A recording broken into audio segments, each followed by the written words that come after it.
मुकदमा लिखने की क्या ज़रूरत थी। अब लड़ाई शुरू होती है वहाँ से।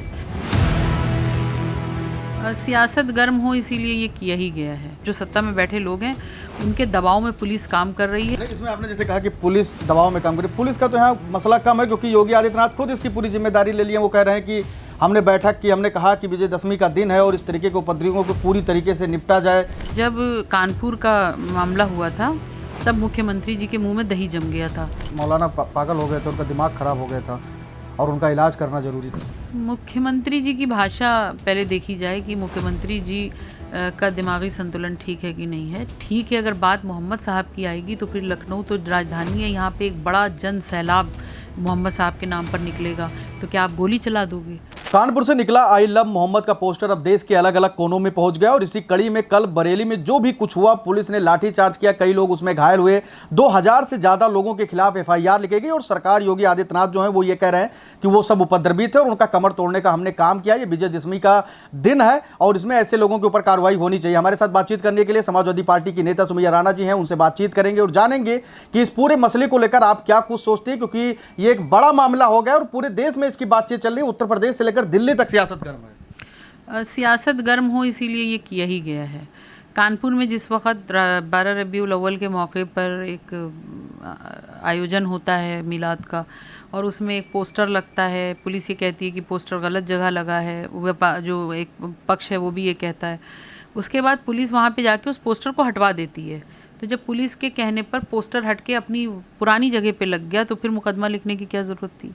अब लड़ाई शुरू होती है वहाँ से।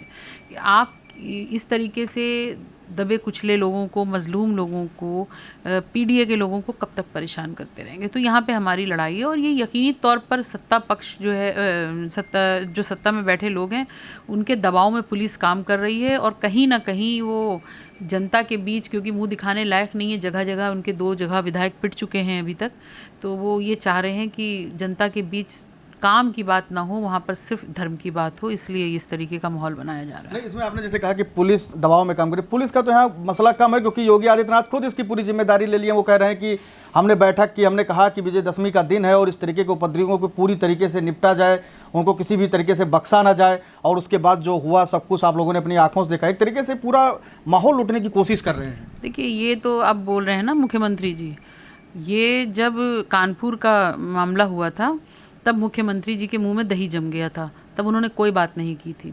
लेकिन ये मामला जब बढ़ करके बरेली पहुंचा और बरेली में एक भीड़ को नियंत्रित करने के नाम पर ज़ख्मी किया गया, तो अब मुख्यमंत्री को बीच में आना पड़ा पुलिस का बचाव करने के लिए। तो ये तो ऐसे ही सरकार है, कभी पुलिस सरकार का बचाव करती है, कभी सरकार पुलिस का बचाव करती है। तो ये सब अंदर खाने सब मिले हुए हैं, जहाँ पर जिसका क्या बचाव करना है, कहाँ पर किसको सामने लाना है, कहाँ को किसको पीछे करना है, इनको इस चीज़ की अच्छी मालूमात है और ये उसी को इस्तेमाल करते रहते हैं। सुमैया जी, क्या लगता है कि वहाँ पर जितनी भीड़ जुटी थी, 5 से 6 हज़ार लोग जुटे थे, क्या सब उपद्रवी थे? मेरी अगर माने तो उसमें तो कोई उपद्रवी नहीं होगा। जुमे की नमाज़ पढ़ने लोग गए हुए थे। लोगों के अंदर इस बात का ज़रूर दुख है कि उनके नबी को, प्रॉफिट को इस तरीके की, उनको आई लव मोहम्मद लिखने पर इतना वावेला कर दिया। वो मोहम्मद जिनको पूरी दुनिया उनको शांति दूत के नाम से जानती है, वो उनका जो पाठ है उसको खाली मुसलमान नहीं बल्कि पूरी दुनिया के लोग सराहते हैं कि उन्होंने अच्छी शिक्षा दी, अच्छा जीने का सलीका बताया, इंसानियत का पट पढ़ाया। उनके लिए अगर आई लव मोहम्मद लिख भी दिया गया था तो उस पर एक बवाल नहीं होना चाहिए था। तो कहीं ना कहीं जब आपके धर्म से, आपकी आस्था से जुड़े हुए मामले होते हैं और उस पर इस तरह की पुलिस कार्रवाई करेगी तो यकीनी तौर पर वो मामला गंभीर रूप लेगा, चाहे वो किसी भी धर्म का मामला हो। क्या लगता है दिक्कत किससे थी, आई लव मोहम्मद के पोस्टर से या फिर मुस्लिम समाज से? देखिए, मुस्लिम समाज से तो हमेशा दिक्कत रही है। मुसलमान कुछ भी करे दिक्कतें आएंगी, चाहे वो कुछ भी करते हैं इनके लिए। और आई लव मोहम्मद तो एक बहाना है, इससे पहले भी बहुत सारी चीज़ें आती रही हैं। जहाँ जहाँ पे मुसलमान का एम दिखाई देगा, इनको वहाँ वहाँ पे कारस्तानियाँ करनी है। तो ये एक बहाना है और इसी बहाने के बहाने ये अपनी जो है वो अगली आने वाले इलेक्शन की कुर्सी साधना चाह रहे हैं कि लोगों के बीच धर्म डाल दो, लोगों के बीच ये मतभेद डाल दो, सौहार्द को ख़त्म कर दो, जिसमें लोग इनसे विकास की बात ना करें, इनसे नौकरियों की बात ना करें, इनसे महंगाई की बात ना करें, इनसे शिक्षा प्रणाली की बात ना करें, इनसे महिला महिला सुरक्षा की बात ना करें, इनसे सिर्फ बात करें तो कौन हिंदू, कौन मुसलमान, कौन मस्जिद, कौन मकबरा, कौन मंदिर, इस पे बात करते रहें। कितना दुख है आपको अपने व्यक्तिगत अगर हम जानना चाहें, क्योंकि जिस प्रकार से लोगों को मारा गया, देखा गया कि चप्पल दुकानें सबकी टूटी पड़ी थी, कई लोग बेचारे चल नहीं पा रहे थे अपने पैरों पे, लोग रो रहे थे, तमाम तरीके की चित्कारे की आवाज़ें आ रही थी वहाँ से, कितना दुख और दर्द है आपको? मैं बहुत कमज़ोर दिल की महिला हूँ, मैं खून खच्चर नहीं देख सकती किसी का। मुझे वीडियो कल भी थोड़ी सी दिखाई गई थी, मैंने नज़र के सामने से हटा दी थी। पूरा खून से लथपथ बच्चे थे छोटे, और कुछ बुज़ुर्ग थे उसमें जो चोट खाए हुए थे, करहा रहे थे, किसी का सर फटा है। मुझे फ़ोन पे पता ये चला कि किसी को 14 टाँके आए, किसी को 10 टाँके आए। अब बहुत तकलीफ़ दे बात है, और ख़ास कर ये कि हम ही लोग अपनी गुहार लेकर के पुलिस बैठते हैं सरकार को जगाने के लिए कि हमारे साथ नाइंसाफ़ी हो रही है, तो पता चला सरकार और ऊपर से हमारे ऊपर सख्ती करके हमें इस तरह ज़ख्मी करती है। तो ये मौलाना पागल हो गए थे, उनका दिमाग ख़राब हो गया था और उनका इलाज करना ज़रूरी था। मुख्यमंत्री जी की भाषा पहले देखी जाए कि मुख्यमंत्री जी का दिमागी संतुलन ठीक है कि नहीं है। ठीक है, हम ये कहते हैं अगर आपको लगता है कि कोई व्यक्ति किसी काम में मुलव्विस है, आप उस पर कार्रवाई करना चाहते हैं तो कार्रवाई करिए उसके ऊपर। इस तरीके की भाषा शैली इस्तेमाल करके आप मुखौल बनाने की कोशिश मत करिए, किसी को डराने धमकाने की कोशिश मत करिए।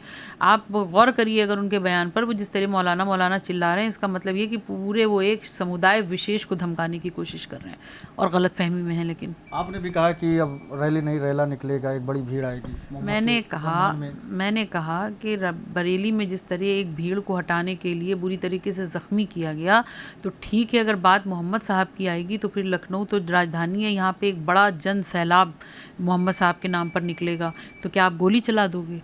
तो हम आपकी गोली, पुलिस प्रशासन की गोली हंसकर खाने के लिए तैयार हैं, ये मैंने कहा है।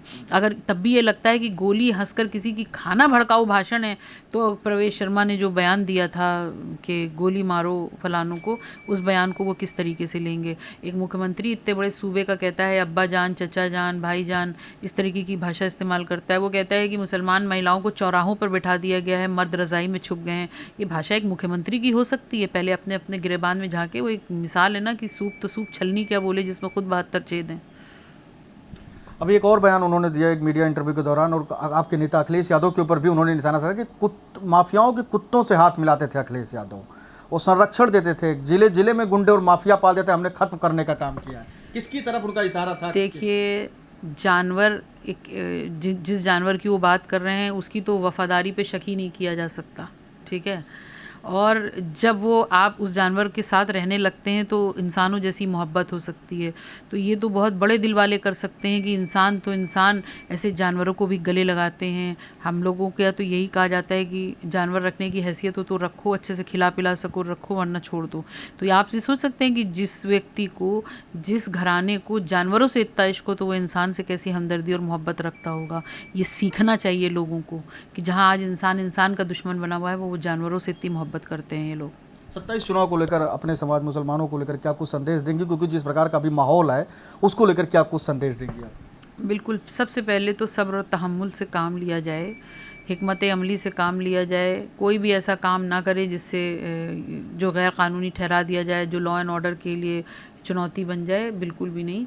और हमारा जो संवैधानिक प्रक्रिया है, जो संवैधानिक अधिकार है, उसका ज़रूर उपयोग करें, लेकिन मौका और माहौल को देखें। और मेरी ये मेरा एक अपील है कि बहुत ज़्यादा बड़ी तादाद में ख़ासकर ऐसी जगहों पर ना इकट्ठा हो जहाँ पर पुलिस ज़बरदस्ती लोगों को उपद्रवी घोषित करने पे कामयाब हो जाए। आप तो सुमैया राणा जी सपा से नेता हैं, आपने अपना बयान दिया, खासतौर पर बेबाकी से बोला उन्होंने कि किस प्रकार का उनके दिल और दिमाग में वो जो बरेली में हुआ है उसको लेकर क्या कुछ चला, उन्होंने बताया साफ तौर पर। कैमरा सहयोगी शिवांशु पटवा के साथ मैं संजय पांडे, फिल्मेटिक्स, लखनऊ।